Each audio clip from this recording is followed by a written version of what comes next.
ফিরে এলাম বিরতির পর। বিজেপিতে ভাঙন অব্যাহত। শুভেন্দুর সভার পর 52টি পরিবার বিজেপি ছেড়ে তৃণমূলে যোগদান করে।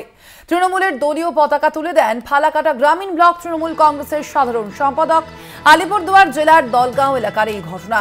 শুভেন্দু অধিকারীর যে সভা, সেই সভার পরই এই 52 পরিবার তারা বিজেপি ছেড়ে তৃণমূলে যোগদান করলেন। আলিপুরদুয়ারের এই ঘটনা আপনাদের জানিয়ে রাখি। এই বিষয়ে বিস্তারিত জানবো। আমাদের সঙ্গে ফোন লাইনে রয়েছেন প্রতিনিধি অজয় শাহ। অজয়, যারা অর্থাৎ এই যে 52টি পরিবারের সদস্যরা তারা যে বিজেপি ছাড়লেন, তাদের ঠিক কি কারণ, কি বলছেন তারা?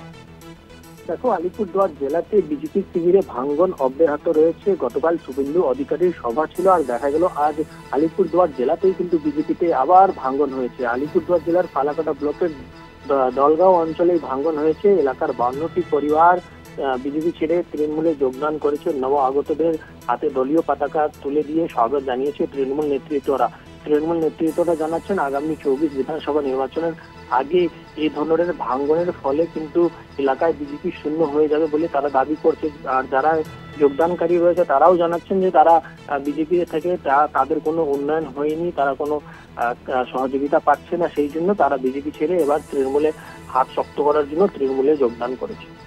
ধন্যবাদ তোমায়। আমরা কথা বলছিলাম, ফোন লাইনে ছিলেন প্রতিনিধি অজয় শাহ।